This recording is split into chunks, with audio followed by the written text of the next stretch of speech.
Greetings and welcome to Liminal Light, a show that explores the languages of myth and star, earth, sky, tongue, and spirit through weekly astrological forecasts. I'm your host, Chris. Enjoy.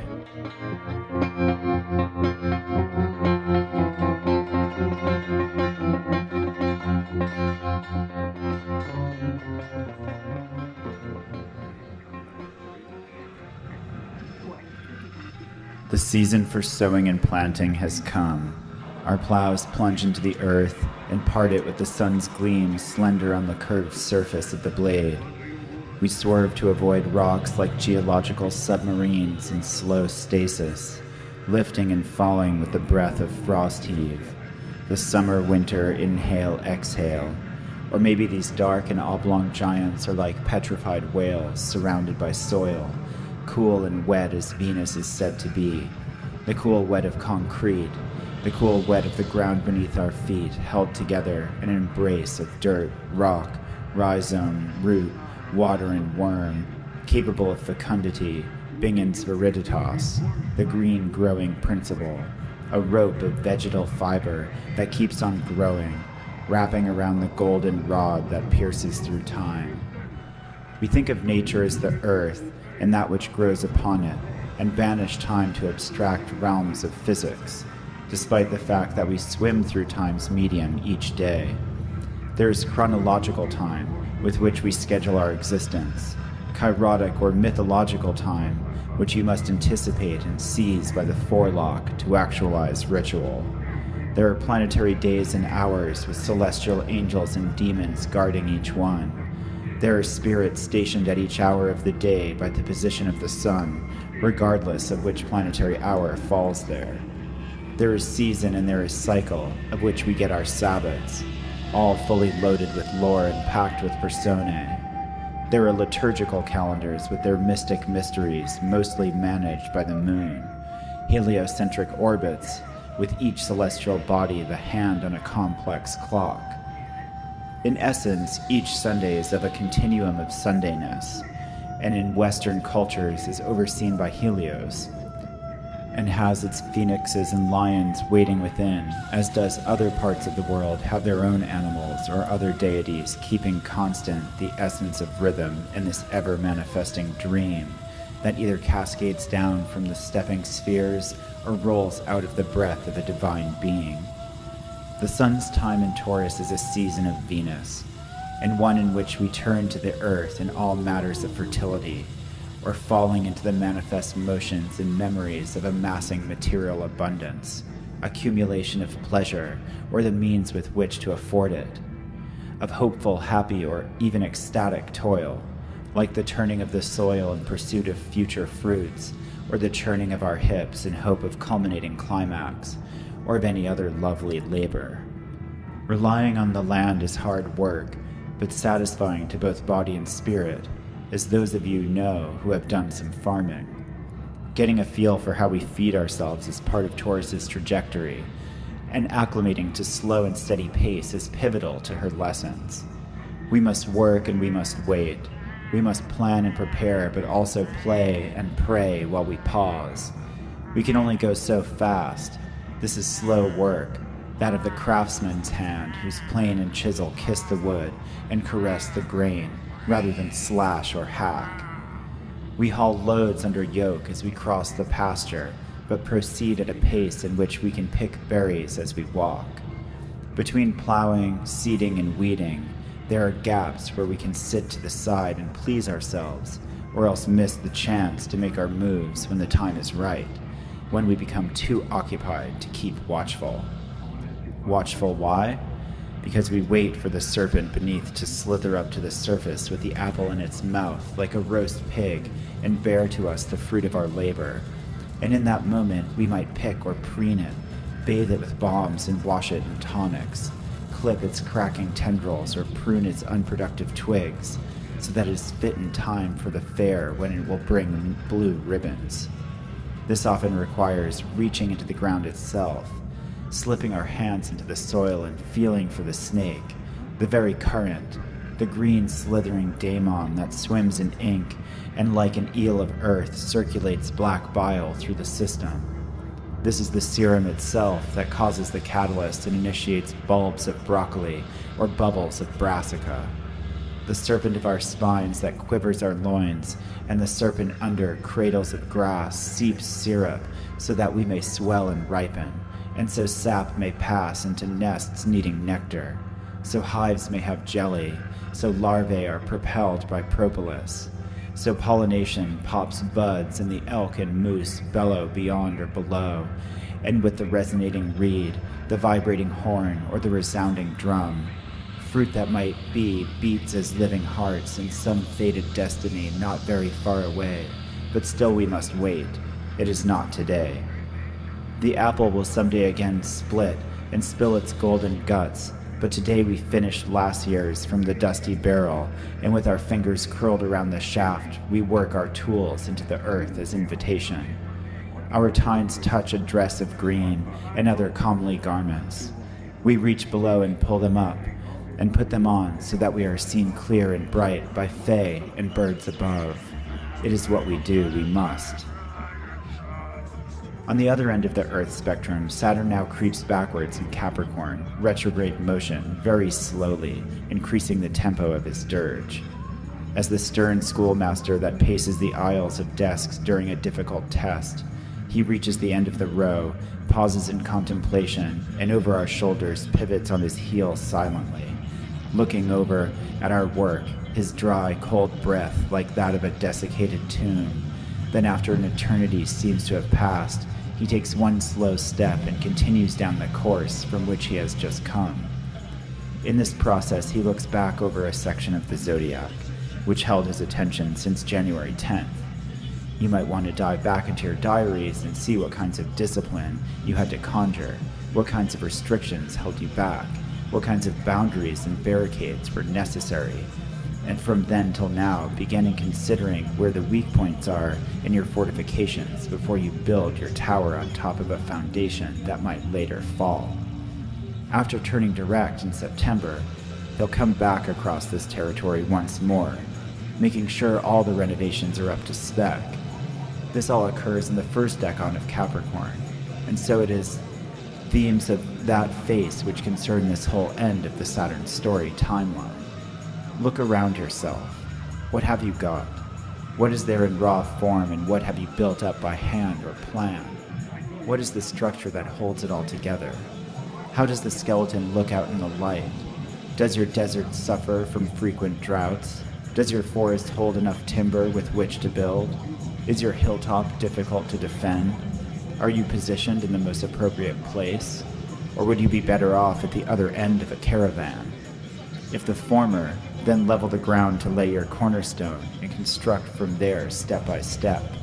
If the latter, then frame in mind where would be best territory to take, set your sights and saddle up, or at least begin the long work of moving your entire life from point A to point B, one day at a time. Sketch out your plan and ask yourself each morning, what needs to be done ultimately, as well as what can I do right now? The small steps still lead to the outcome, and one foot falls before the other. For many, these may be ultimatums. The jig is officially up. What do we do about how we interface with our environment, and what are the repercussions of breaking the laws of nature? Despite living amongst the evidence of how naughty we've been, we've yet to be punished. But if ever were there to be a time in our lives astrologically, it's the few years we are now in. We can continue to say we, as this is clearly a human issue, and we are all involved, but those driving industries and production are clearly at fault. They have us very little options and refuse to alter their course. It may be time to start recognizing who are committing crimes against nature and sentencing accordingly. A notion that highlights an aspect of what Chiron has to say newly in Aries. It is individuals' actions that wound us. Whole networks of individuals, the individuals on top, as well as each individual en masse. Themes that are highlighted annually by Earth Day, which falls on the 21st or 22nd of April, and inadvertently coincides with the sun's ingress into Taurus by a day or two. As the sun has set its sight upon the earth, so shall we. We may be waiting for our moment to deliver the knockout blow on Monday, April 23rd, as Mars proceeds into Capricorn's third decan, or drive the apparatus of the legal system through our plate glass targets, or simply check our watch and casually release the emergency brake of some bureaucratic bulldozer and let it flatten our opponents who casually walk home through the park path downhill. We knew they'd be there. We've been watching.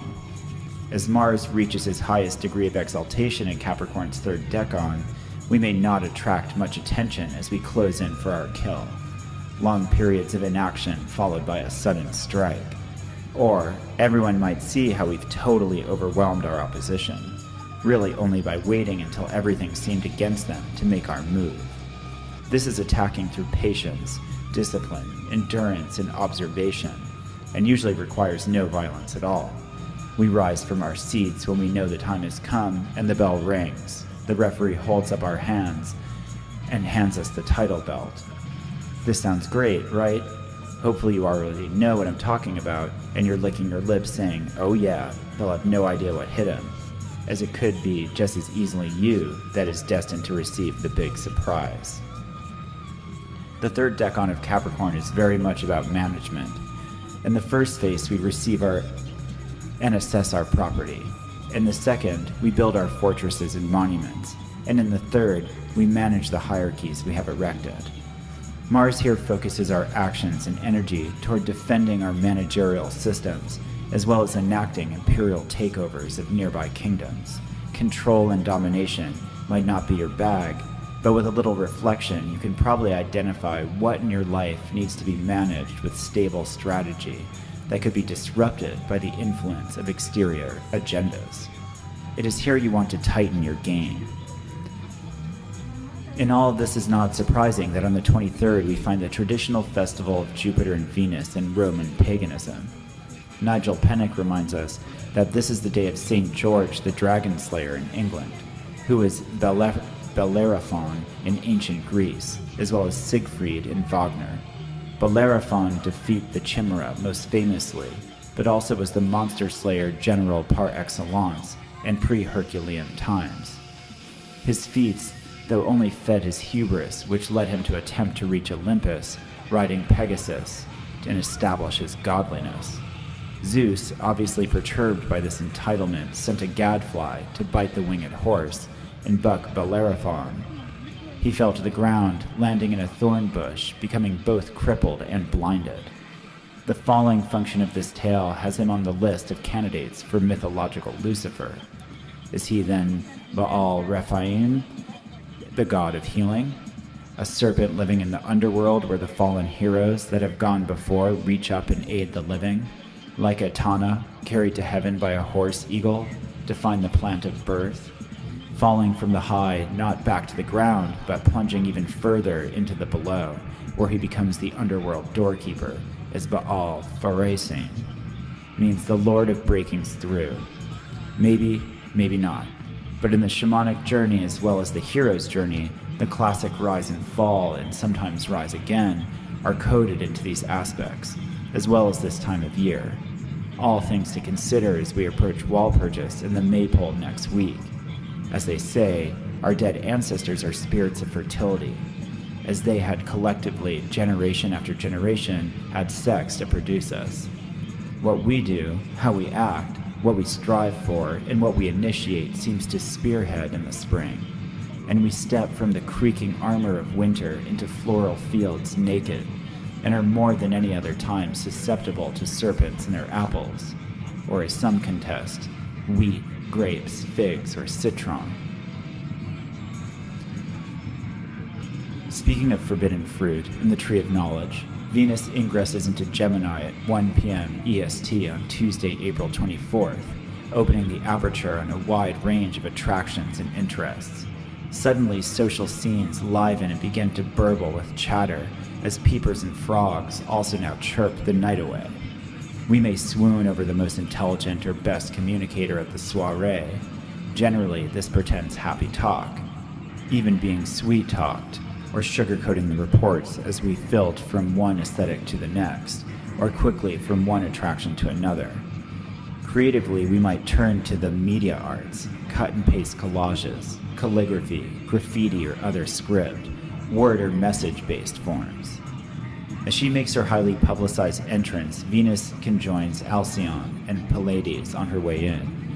Hot off the press, Venus lends us oracular abilities, glimpsing through the veil, psychic phenomena, and prophetic dreams. These classically broadcast as premonitions of tragedy and heavy omens.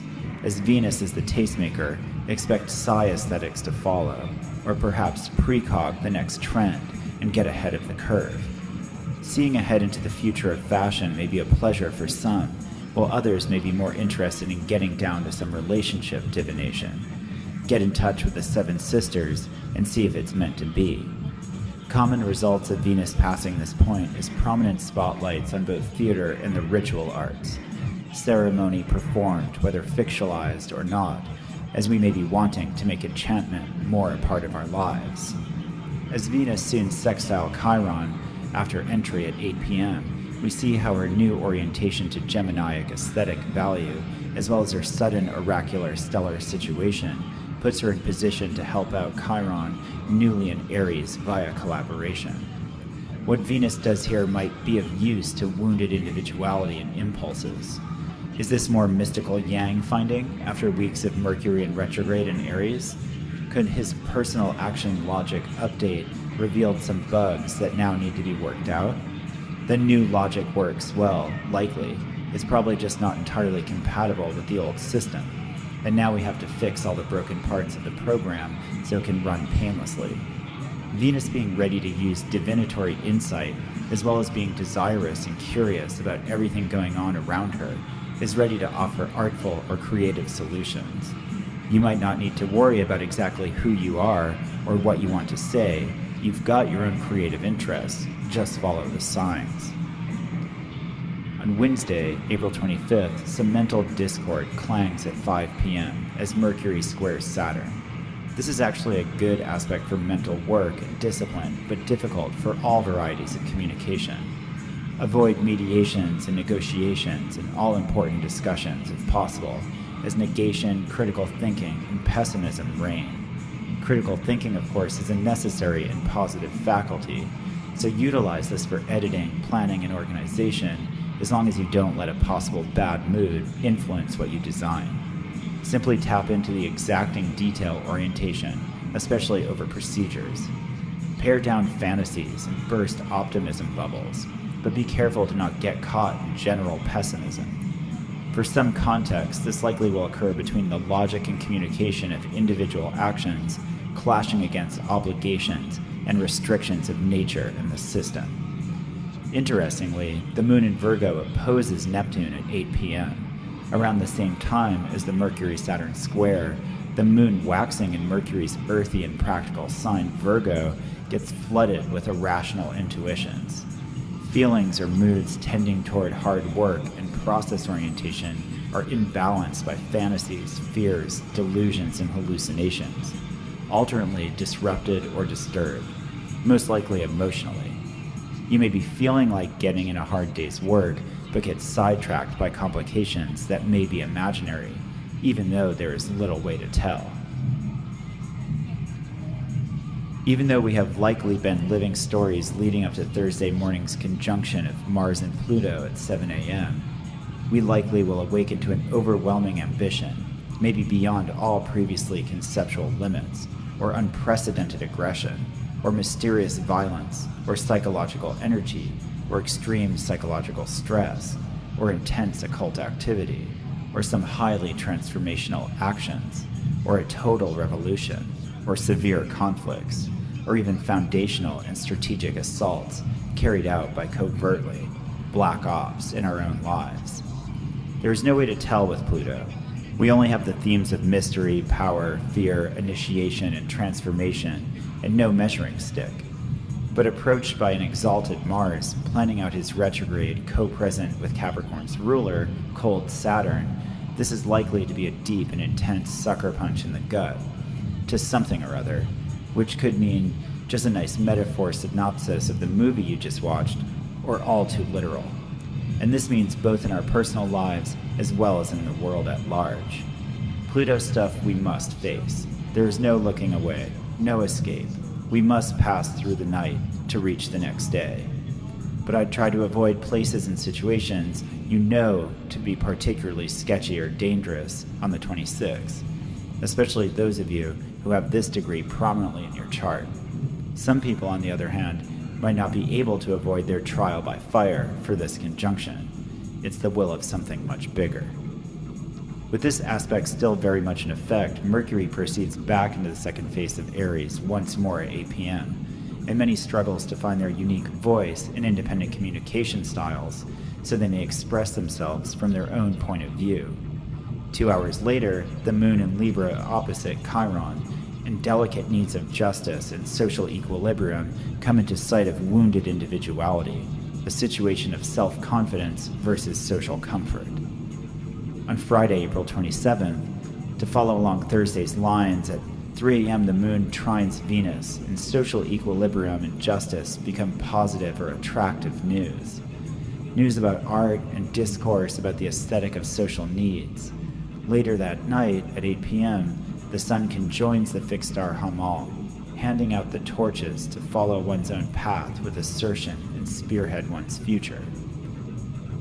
On Saturday, April 28th, by midnight, the moon enters the Via Combusta, the 15 degrees where the moon is in fall in Libra and then the sun is in fall in Scorpio. As 0 Libra marks autumn equinox, it's likely the reason why we call the late autumn the fall. In Libra, the moon thinks too much about other people's needs, which can be problematic socially, making us too oversensitive and hyper-aware of others to just be ourselves, and instead do what we can to strive for constant social harmony. The trine by sign to Venus in Gemini will help this, but especially it'll find its harmonic resonance in the chatty discourse and intellectual artfulness, likely spawning a wave of social media emotional expressions concerning social justice issues juxtaposed with the arts. On a more personal level, we might use this energy to cultivate or refine air element, which aside from being the intellectual and mental faculties, is also the sanguine humor, which was seen in the pre-modern period and before as flush-cheeked, loving wine and poetry and discourse, frequenting cabarets and theaters, cultural centers where artists converge to talk ideas and stimulate one another. It is the heart of the milieu and the zeitgeist, something that seems to be chained in digital binaries in our current age. So we might do well to flow some warm blood back in whenever we get the chance, rather than let it dry out like a faded flag in the wind.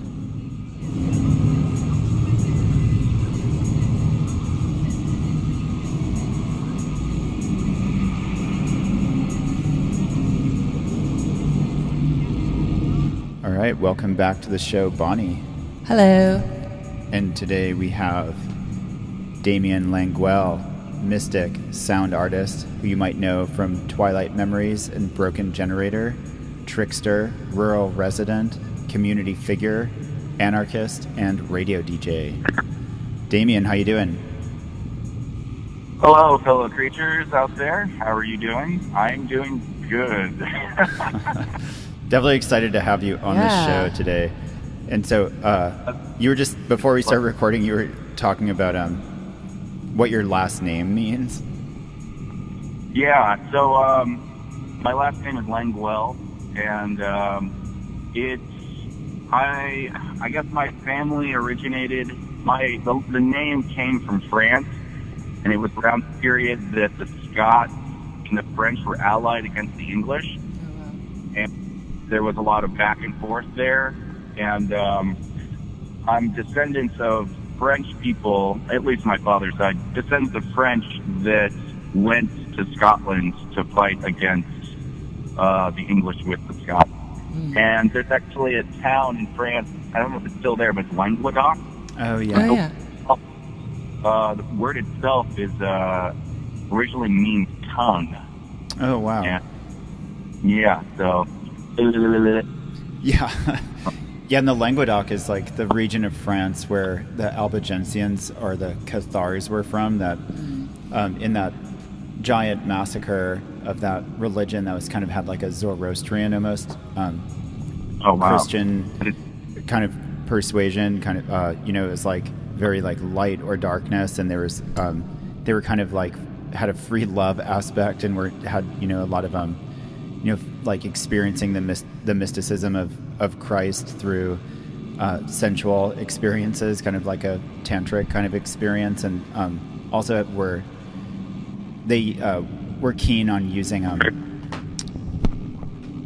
what am I trying to say here, like contraceptive or some sort of like prophylactic measures, birth control. Yeah, birth control, and it was like when you hear like the Pope that said kill them all and let God sort them out was the Pope who sent down the knights to massacre the Cathars, and they killed basically everybody. Almost all of them. Yeah. Nice. Yeah. I get feel all that in me. I definitely feel everything you just said as if you were speaking directly about myself or something, which is beautiful. Yeah, it makes sense. And then also, speaking of using your tongue, so now you're a radio DJ as well. Yeah, I am. Yeah. And speaking in tongues, I have a tendency to get into... Yeah, totally. That. Yeah, definitely. Some glossolalia. Yeah. Yeah. I actually had a friend when I was growing up. He was this grass skater kid, and his parents were super, super into speaking in tongues openly in the living room. Wow. We would go over there. He was the sort of kid he would get into trouble all the time, and be a kind of a little mischievous, and they would just kind of allow him to do his thing, Uh-huh. So we would be over there like on ecstasy or something in the living room, and then his parents would start just like screaming in tongues and stuff, and it's like, and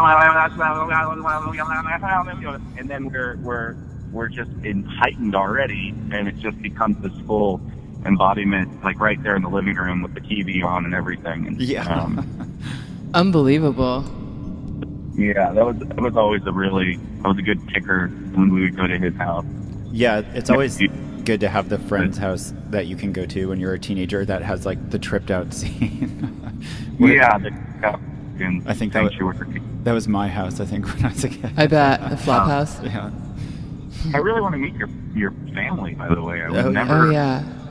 Always so personal and beautiful to meet the parents of good friends, Yeah, definitely. Totally. Yeah, we should get them all together. We should have a family reunion. Different things click into place that can't otherwise be achieved without meeting the family. I just love seeing like the genes, just seeing be like, whoa, there you are, Yeah. My mother is a hoot, that's for sure. She's very German, very, very German. She was born in Berlin, and I'm same as me. And but she's a Prussian descent, so she's tough. She's a tough lady. She's a tough cookie. And every time I feel like Germans sometimes have this tendency when you're talking to them that you think that they're yelling at you all the time, or they're like, but really just like the way they talk, And I'm not trying to generalize, but there is some truth to this with like at least certain regions of Europe and Germany. Oh yeah, I've noticed that. I used to work with a Hungarian woman, and she would just be screaming into the phone and then just hang up. And it's like, is everything okay? And she's like, oh yeah, I was just checking in on dinner tonight. Yeah. Like my mom, like people first meet her sometimes. It's like, Mom, you have to kind of like understand where people don't understand. You know what I mean? And like adapt. Yeah.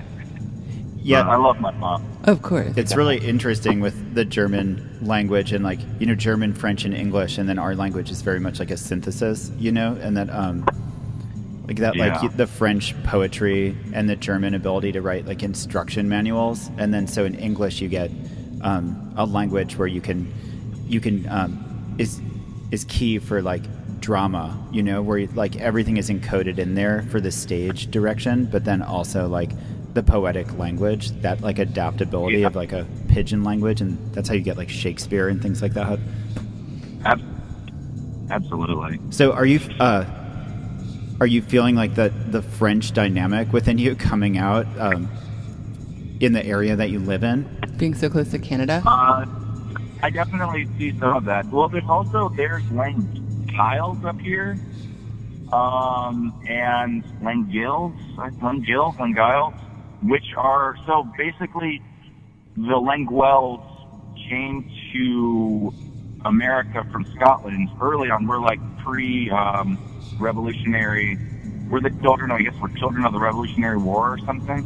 I don't know if I'm wording this right, but there's like a certain thing, and I'm not one to explore this, but apparently you can even get, like, if you were here before then and you were a part of fighting in the Revolutionary War and you were a part of that period, you can even apply for certain scholarships or something. I don't know. Oh, wow. But they're these seven brothers. There were seven brothers, and they came to America, and like over half of them were illiterate, and they have these like deep Scottish accents. So when they had other people write their name out, the spelling drastically changed. Yeah. And a big reason why there aren't as many Languells is because actually the name itself is kind of diffused, and in the country has different names. It's changed a lot, and it's no Johnson, that's for sure. And nothing against the Johnson,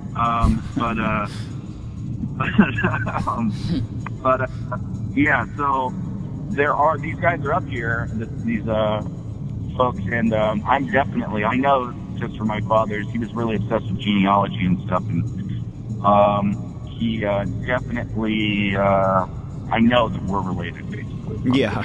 Yeah. So I see those folks around here, and I connect more with my Germanic heritage and my native heritage, my indigenous native heritage, and I connect, and Scottish. The French, for some reason, maybe I do and I don't recognize it or something. Maybe I need to go back to France or just go up north a little bit more and go to a grocery store. Yeah. Yeah, and on the radio station that you're on, do you is there French programming? We broadcast to New Brunswick as well. It's about 200,000 listeners, peak listeners, and over half, I think, is actually Canada. Yeah. Wow. So I have to keep Celsius in mind, and I have to play helium and things like that. But no, it's not in French. I wish, though. I really do. I love being so close to the border that you get two radio stations, so you get two countries' perspectives on the news. You know, like different and different outlooks on like what's going on in the world, and it's nice to have those comparisons immediately right there, like just a flip of the dial. And techno is really great. Actually, Saturday nights, the weekend nights, honestly, it's incredible. Like, I've heard Suicide on the radio, and I've heard really amazing bands that they play in Canada, and it's fun. They get pretty out there, or beautiful, or whatever word. So for the people that don't know you, can you let people know what you do, like what your sound work has been about, or what some of your basically lifestyle projects are all about? Yeah. So what is I guess first and foremost, it's all experience and an adventure, and it's all a part of that unexplainable thing that, you know. But after that, when it gets down to some nitty gritty, I don't know. I think I consider myself some sort of spiritual anarchist, and I kind of we're living up here with living off the land, homesteading. Basically, we've been making the best we can to get away from capitalism. To be really honest, I think it's like one of the biggest problems, if not the biggest problem in the world right now, is capitalism. I think it's a very divisive thing that if we figured out how to avoid and remove from our life, we would be living a much better life, and everyone would be on a. I think capitalism like promotes like hierarchy, you know, instead of like side by side, and don't know, my art, not really ever for sale. I've put out 14 records over the last, I don't know, however many years, on all on vinyl, and I paid for it myself, and I gave away all of them for free. I think one time when I was like traveling around like super broke, I brought 2 records to a thrift store, a record store, and I got $7. So I've made $7 so far. Or like, really, whatever the like total is of what you spent, like, and then you add the -7 to it or whatever. $15,000 or something easily. Yeah, like negative 15,000, like -7. Yeah, I really like when I'm getting into work and art and to really immediately expect loss. Be it anything, even like in a personal loss. Like sometimes I think when I'm painting something, I'm having a funeral for somebody instead of like the Mona Lisa. Like if I was painting something like that or something, I wouldn't really look at it that I was bringing life to a image, but really like killing it or something. Yeah, I think it's really interesting. The other day I asked you about the new dogs that you acquired and how that came about, and your reply was going against the laws of the universe. Yeah, which is absolutely. I think been that's been a key concept, at least from what I've observed in how you operate. Like, you seem to be someone that really embodies, it's not just a concept, but embodies like the axiom of as above, so below, but then into the ends of the spectrum where there's paradox and there's conflict in that, rather than just harmony, Absolutely. I find a lot of beauty in like going upstream and against the current, and I definitely I will just put myself in circumstances to get out of them, and sometimes I bury a hole and bury myself, and I have to kind of zombify and come out of it. But there's always that energy. There's always the energy of like continuance or something. Death is an illusion, everybody.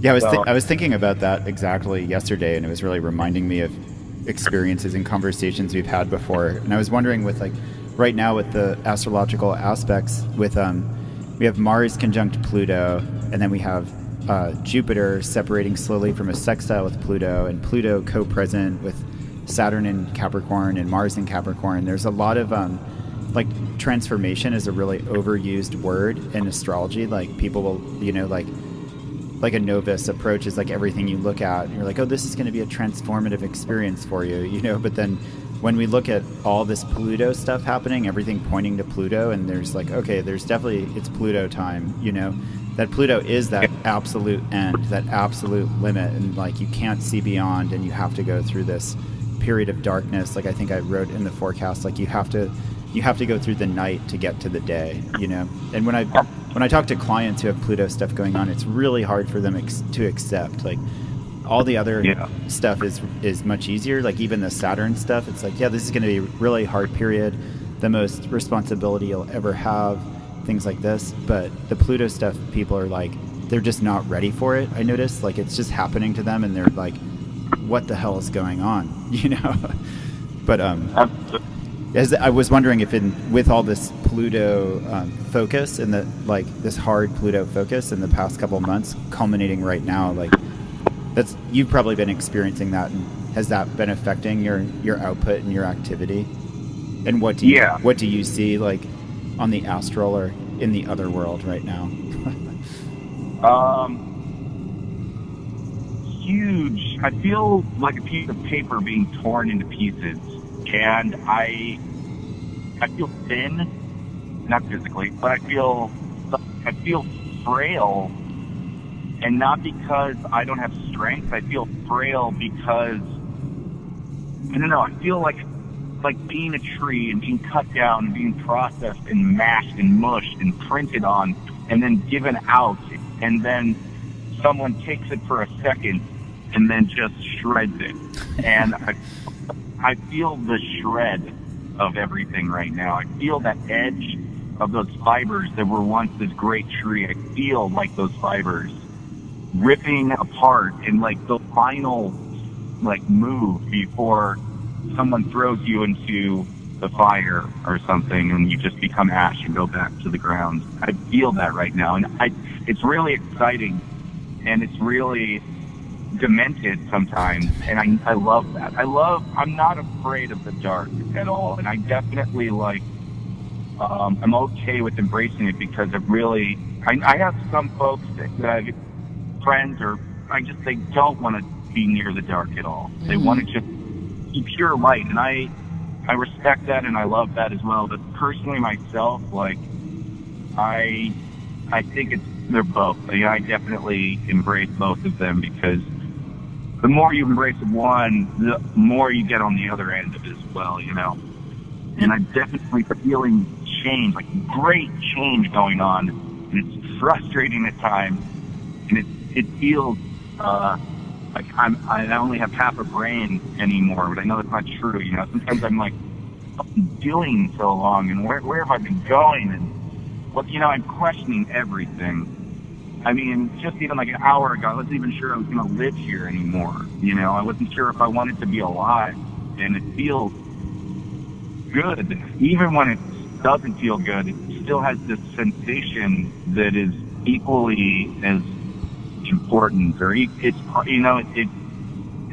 like skydiving or something. It's like, yeah, the parachute could potentially not work and I'm going to splat, but at the same time, it's that whole embodiment of those sensations that really make the experience worthwhile.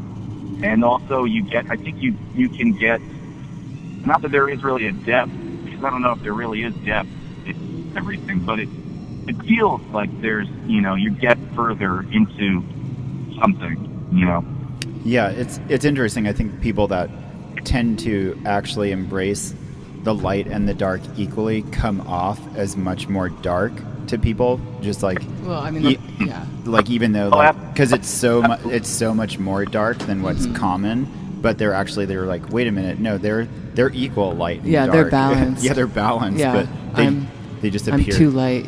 Yeah, But yeah, there is like major changes going on, which we keep pointing out in the show, like the end of this Earth epoch and moving into 200 years of air signs and like kind of the end of the material era and like material changes. Bonnie, do you want to mention what you were talking about the show coming up about fashion and various? Oh yeah, at the V&A, the Victoria and Albert Museum in London, they're doing a show is opening up on Saturday called Fashion from Nature, and it spans 400 years of misuse of resources in fashion and ends with positive things that are being done to make fashion more sustainable. I think I saw a statistic that it takes like over 2,000 gallons of water to make one t-shirt, and that people tend to wear things just 4 times and then throw it away. Yeah, like the textiles industry is just like, if you think about, like you're saying about like shredding and then being processed and then being like just so it's like burnt, or like whatever. It's like the textiles industry is so wrapped up in money, and it's such a violent process to create these things, and then they're just rubbish almost immediately. Well, I think that's changing, and I know that I think it's like at this point it's starting off to be sort of elitist, where it's like the wealthy people now want things to be sustainable. It's like chic to be sustainable, but although that's disgusting right now, it will eventually trickle down to it just becomes to everybody else. Eventually. Yeah. A lot of the big fashion designers have been making public statements recently that they won't. Some of them have been going vegan. Mm-hmm. They've been also like anti-fur. They're not doing fur anymore. It's all fake fur. Yeah, it's awesome. And that's really cool. I'm a huge supporter of fashion. I mean, I believe in the, what's the saying? The way you dress makes the person, or something like that. Or, I think the way you dress yourself is definitely very expressive of who you are. And I think it's, it's a really important way of people seeing your identity, in your inner identity. And I guess one thing I love fashion, but I also like it gets so exclusive sometimes, and I really just find that like just a joke, because it's really, I mean, in some instances it's like, they're getting the influence from, sometimes it's from poverty or something, Yeah, and totally. and they're marketing it to these people with huge price tags on it. Speaking of, actually up here in Presque Isle, we're having it's not, we didn't do it, but they have a thing they've been doing, I think it's the second or third year. It's called Trash to Fashion, and it's all about taking trash and making clothes out of it. Yeah. Nice. It's really cool. So are you entering something? What's that? Are you entering something? I wanted to, but I might have missed the deadline. We entered some other stuff for some paintings we did and stuff that were auctioned off, and the money went to the university. But I want to. I've got plenty of trash and a lot of good ideas. Lots of ideas. Yeah. One of our big plans here is eventually the plan is to basically have this place set up so that this property, just to fill people in, we live on 20 acres up in Aroostook County, and we're living here taking care of ourselves, but we're also working with the community together in a very embracive way, of course. And I only say that because we're not from here originally. But we want to have a zone, like a studio space, where we have all these sewing machines and all this fabric and all this stuff set up to really allow people and anyone to just explore designing their own clothes. And it's just going to be the hardest thing probably, but I really want to never buy clothes again. And just work with what I already have. And I know I won't do this. I'm sure I'm going to get a yard sale and I'm going to be like, oh boy, that's really cool. Yeah. But I really just want to emphasize more of what I have and the fabric that's here, and just keep wearing it and keep morphing it and keep working on it and tailoring it, and like your blanket. Yeah, exactly. A poncho. Yeah. Exactly. I've had that poncho. I remember going to what was it? It was the first No Fun Fest in New York. It was actually in Manhattan then, I think. And I remember people looking at me and laughing at me and making fun of me because it was so bright. Oh yeah. It was just a poncho. And it was so bright, and I had no interest in really patching it up just intentionally. It was all just a matter of when it tears, I work on it. And then eventually it became this other thing, but it's always been underneath just this really bright and almost kind of stereotypical poncho. But and I love that thing. That thing has been with me I think every single time I've gone to the spirit world, that poncho has been with me. Maybe once we weren't together, but I've even seen this, and I'm not joking, I've literally seen that poncho move a couple times, and it's really, I start crying when it happens. Yeah.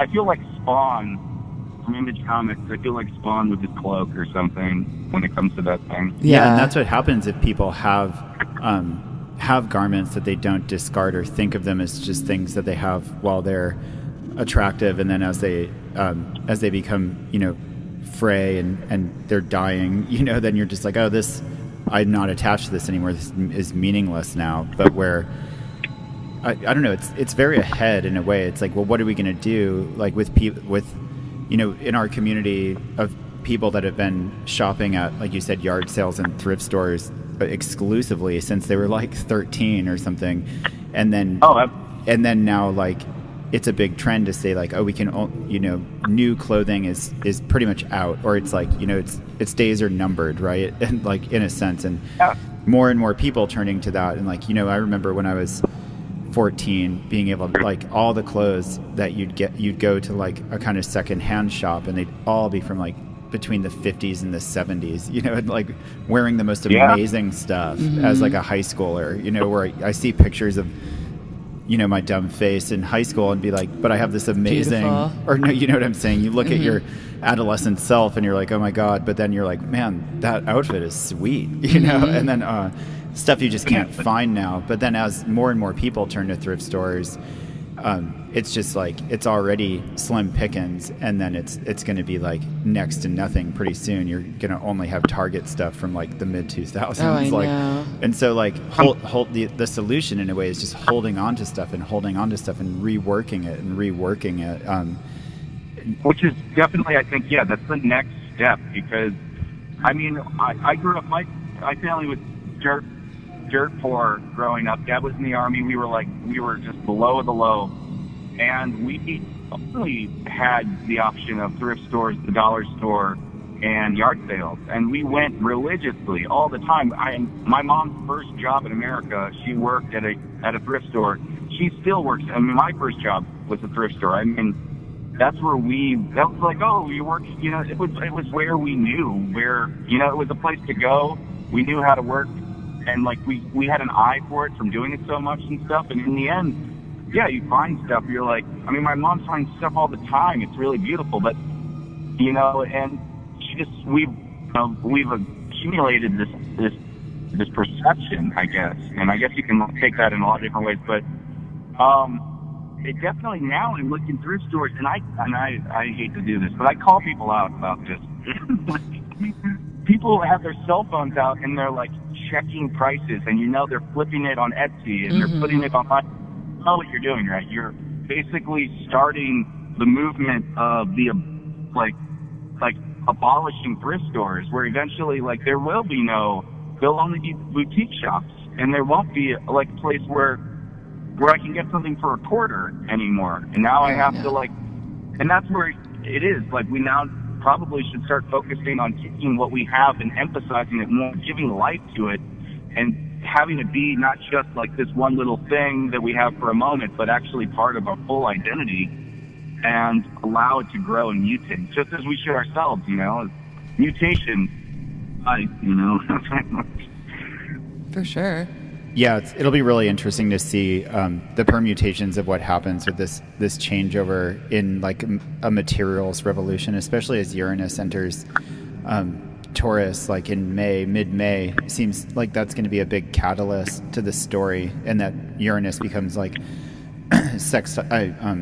trine by sign to Saturn in Capricorn and Pluto in Capricorn, and then I feel like we're really going to see this difference in like where materials are going. Like Bonnie was talking about do you want to talk about the people who got the award? Oh, the plastic bank. Damian, have you heard about the plastic bank? No. It's this two gentlemen, I believe they're British, and they came up with the plastic bank, and it basically is that people collect plastic and they bring it to these banks that are set up, and they get money for it. And then the plastic is converted into like beads, and then it's kind of like pellets. Pellets, and then it's used as it's used in 3D printing.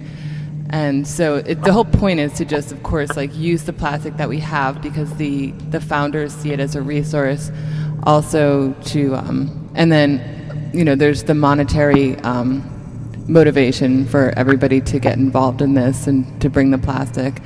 And then there's like Lush, there's a beauty care company from Canada that in 2014 they became the first buyer of social plastic when they agreed to purchase all of the recycled plastic from this company. So I think that's pretty cool. But if you think about it, then like the plastic pellets become a currency. It becomes like a, like on the stock market, you're like, well, how's the US dollar doing? How's like the pound doing? And you're like, oh yeah, how's like this plastic pellet currency? Yeah, what's the plastic pellet? Yeah. Like how many pellets do you have? And it's really interesting because it's like this balance between like what's going on with cryptocurrencies, where you're like, well, what if money just becomes more made of ideas, more made of air, or just intangible and abstract? And then the other end of money becomes like much more physical. Like it's like getting, because the dollar is kind of in between, you know, it's like you have paper money or you have like coins, and then like eventually you're like, oh, now we have only idea money. You can't see it, you can't touch it. And then we have like pounds and pounds of this plastic that's used for all this like building infrastructure, because we've made all this plastic, it exists. Yeah. So we can't get rid of it. And then people just buy more. It's just like the same with the, just so you know, the company is actually from Vancouver. Okay. But it's just like you're saying with clothing, Damian, you know, they're just like, that's reusing what's already there, you know, instead of just buying more. So. Absolutely. I mean, actually, it's funny you brought the plastic thing up, because what was it, like a couple months ago, I was just like, listen, no more trash. We're not giving, like, we're not going to pay somebody to pick up our trash and just keep participating in this. So we've stopped. The trash guy hasn't come, you know, we're done with that. So we've been trying to figure out what we're doing with all this plastic. And I've had a lot of ideas. So I'm going to build a pyramid, and I've been working on this, and I've got the area like all like figured out and like surveyed out. And one of my ideas was building it completely out of plastic.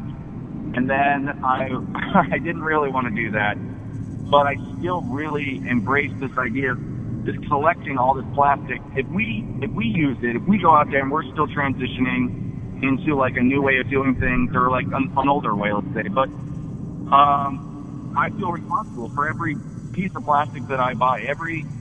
And this is a throwaway, immediate throwaway trash plastic stuff is the worst. And that is the biggest thing. I mean, it's absurd, like how much plastic is being made just for like 5 seconds worth of human interaction. Oh, I know. It's spout. Into the ground somewhere. And I want to just eventually start stockpiling it here and coming up, either making like statues out of it, or molds of things, or clothes. Awesome. All right, awesome. Thanks very much, Damian. We'll talk to you again soon. Yeah, love you. Thank you for listening to Liminal Light. Our theme music was composed by the ever-talented Asa Irons. Our guest was Northern Maine's Damian Languell of Twilight Memories and Broken Generator, who also contributed the sound. I'm your host, Chrissy Puchere Rapucci, and you can find me at atavisceral.com, where I post articles and forecasts, offer chart readings, talismanic concoctions, occult services, tarot, divination, and more.